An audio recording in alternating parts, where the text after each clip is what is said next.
Hello, everybody. I forgot to ask Scott how our viewership is coming along. I hope it's increasing. He gives me the nod that it is. That's wonderful. Once again, you realize that my original purpose for this podcast, at Scott's suggestion, was that we uh, are helped by this to stay in touch with each other. Um, the old man is getting older and he doesn't get out and about as easily as he used to. So this is a wonderful way of coming right into your home by having you invite me in. Uh, and we can keep up with each other, what's going on in our lives. Today, whether you know it is Wednesday, Ash Wednesday, uh, is such a sacred day in the history of the church. It's not a holy day of obligation, but we get more people at this Mass than we did, well, I will say it, at the midnight Mass easily, because we had horrible weather this Christmas. Well, we had horrible weather today, icy roads, really scary, but boy, people came to Mass. There is something about this day and the ashes that I say is visceral, primal. It's all the idea of ashes, and that I think maybe some of us are scared to death if we don't give God some time, we're going to burn. But that's not the idea. It's nothing about cremation. It's something about returning to the elements from which we were created. And if anybody has seen the cremains, or the remains of a cremation, or you have seen a grave opened after many, many, many, many years. Dust is where we go back. That's it. We return to it from which Genesis says we were created. Actually, Genesis says we were created from mud. How do you like that? Mud. So there we are reminded of our beginnings and our endings on Ash Wednesday.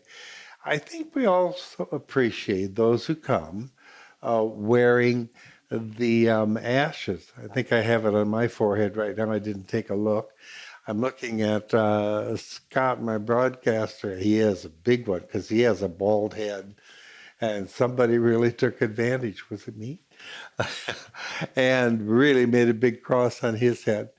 I think we like to show that we are Catholic. Somebody said to me today they saw a cartoon this morning, or maybe it was something in another podcast, where the gals saying to each other, listen, if you want to find a good Catholic man on Ash Wednesday, look for the cross.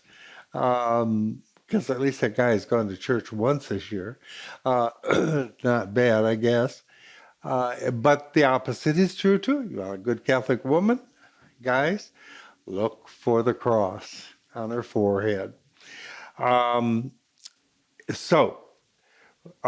would like to share with you, though it's Ash Wednesday, go right on to a few comments about the first Sunday of Lent, the temptations of Jesus in the desert.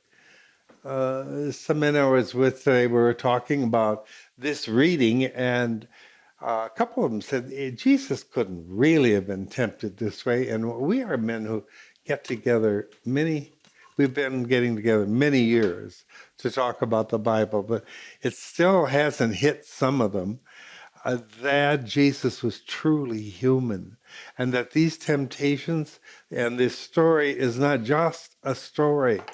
If it is a story, it's by way of saying to us, he was a human being who was tempted all through his life, as you and I are. It's hard to believe that, isn't it? The story starts out with such a primal human situation.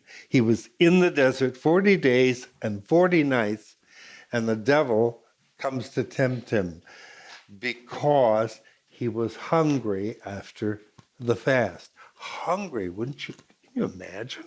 40 days and 40 nights. I couldn't imagine it, but I now am close to one of my staff members who does this several times a year, a 40-day fast. She has only bread and water in all those 40 days, including Sundays.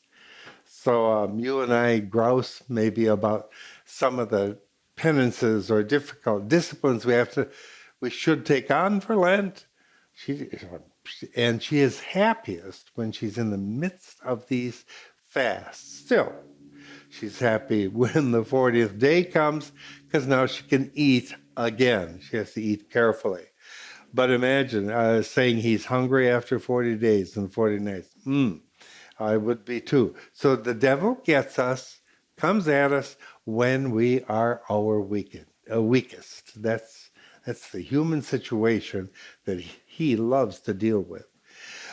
So he hits Jesus in the area of gut hunger, the area of presumption or pride, by taking him, to the mountaintop and says, I'll give you any one of these, or materialism, worldly things that hide us from the devil himself. Now, by the way, and finally we end with the temptation, of course, of Jesus at the top of the temple, and we have maybe the temptation to be like God ourselves, like Adam and Eve were.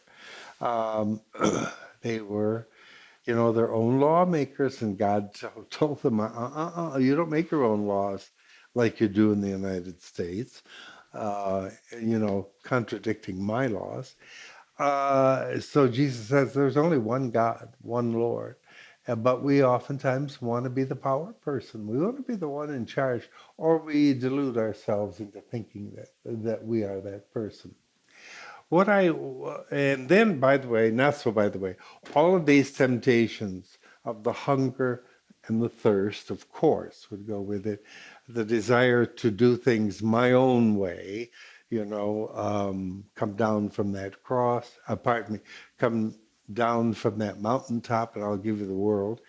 The desire to pretend it's God's will that I'm doing, but it's not. It's my own will that I want to do very often.